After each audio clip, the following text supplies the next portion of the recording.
বন্ধুরা, আমি আবারও চলে এসেছি তোমাদের দুষ্টু মিষ্টি বন্ধু। তো দেখো, এখানে আমাদের পাড়াতে একটা বারোয়ারি আছে। ওই বারোয়ারিতে মনসা পুজোর আয়োজন করা হয়েছে। তো ওই আয়োজন করাতেই আমরা আজ এবছরে আমার মেয়ের মানসা করা ছিল, তো এই বছরে আমরা ঠাকুরটা দিয়েছি। তা আমি উপোস আছি, আমার মেয়ে উপোস আছে, আমার হাজব্যান্ড উপোস আছে, মানে মেয়ের বাবা। তো আমরা সবাই উপোস আছি। তো দেখো, এতক্ষণ সারাদিন অনেক কাজকর্ম ছিল এখানে, আমি তোমাদের সাথে সেরকমভাবে শেয়ার করতে পারিনি।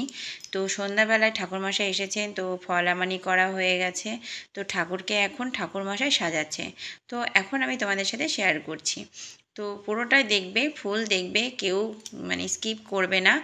আর সবাই একটু সাপোর্ট করো, পাশে থেকো, সঙ্গে থেকো। আর এই মা মনসাটা অনেক জাগ্রত। তো যে যা মনের মানসা থাকে পূর্ণ হয়। আর তোমরা সবাই 3বার মা মনসা বলে প্রণাম করে নেবে, ঠিক আছে? তো অনেক জাগ্রত। তো আমি আজকে সারাটা দিন উপাস আছি। ধরো, আমাদের এটা বছরে একবার পাল্টানো হয় এই মন্দিরের ঠাকুরটা।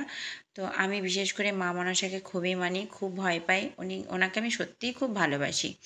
তো যাই হোক, দেখো ঠাকুরমশাই এখানে ধরো পদ্ম ফুল, ঠাকুরমশাইয়ের একজন শিষ্য এসেছেন, উনি পদ্ম ফুলের এটাকে সুন্দর করে মানে পদ্ম ফুলটাকে ফোটাচ্ছে। আমার খুব ভালো লেগেছে, খুব ভালো লেগেছে। তো আমি তোমাদের সাথে এটাও শেয়ার করলাম। পদ্ম ফুলটা দেখো কত সুন্দর করে উনি ফোটাচ্ছে, করেছিল।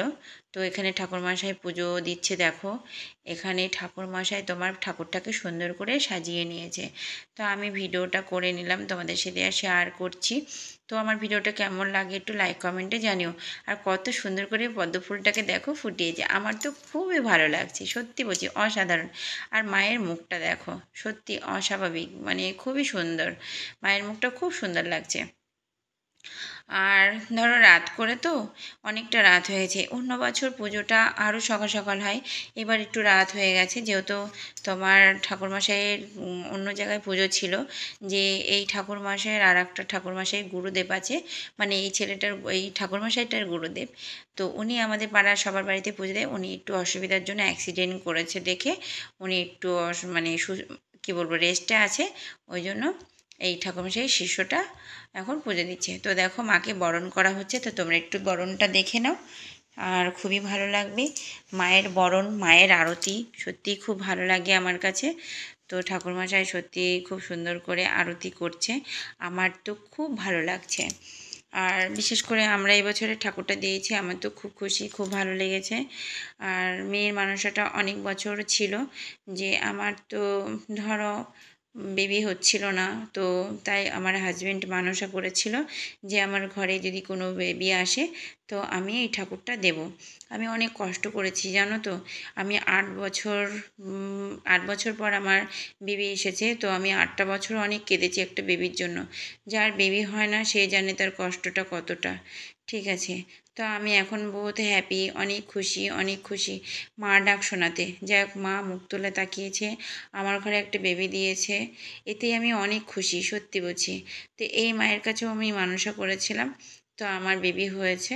তাই আমি সেই বেবির ইয়েতে আমার ঠাকুরটাকে দেওয়া, ঠিক আছে?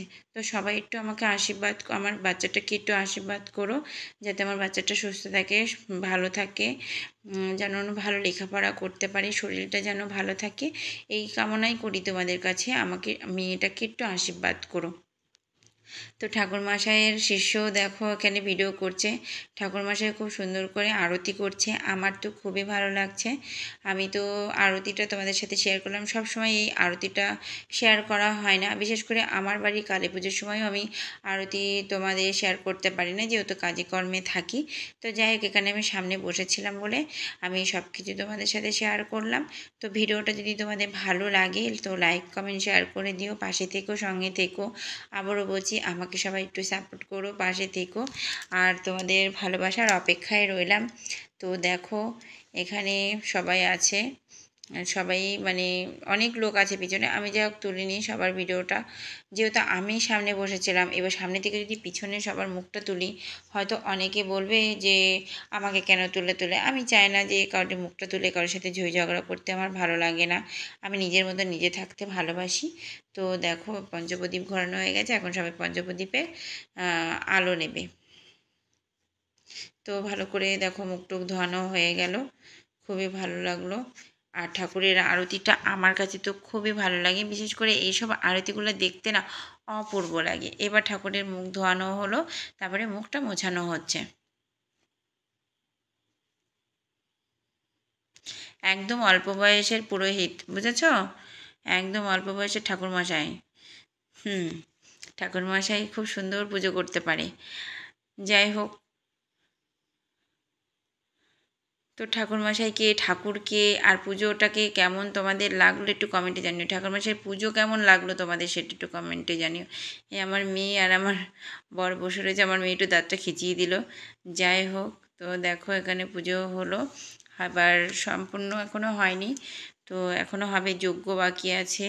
পুজো হতে তো অনেকটা টাইম লাগে বলো, অনেকটাই টাইম লাগে। সব কিছু তো খুঁটে খুঁটে করতে হয়, বিশেষ করে এটা মা মনসা, বুঝেছ?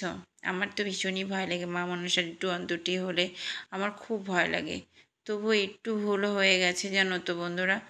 আমি সকালবেলায় বাসি পুজো আছে, বাসি পুজোটা আমি তোমাদের সাথে শেয়ার করতে পারিনি, যেহেতু মনটা খুব খারাপ ছিল।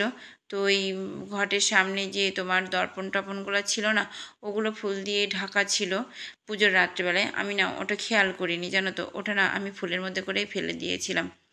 যাই হোক, খুব খারাপ ব্যাপার। তো একটু আশীর্বাদ করো, দেখো যেন আমার কোনো অসুবিধা না হয়। আমি এটা নিয়ে একটু ভীষণ মানে কি বলবো, টেনশন হচ্ছিল। আর দেখো পুজো ওদিকে সম্পূর্ণ করার পরে আমরা অঞ্জলি দিয়েছি, অঞ্জলি দেওয়ার পরে এখন এখানে যজ্ঞ হবে, এখানে যজ্ঞ হবে। এখন যজ্ঞ হলে তারপরে পুজো সম্পূর্ণ হবে, ঠিক আছে? পুজোতে যজ্ঞ না হলে সম্পূর্ণ হয় না। যাই হোক, তো আমাদের বাড়িতে যখন কালী পুজো হয় তখন তোমাদের সাথে আবারও শেয়ার করব। পাশে থেকে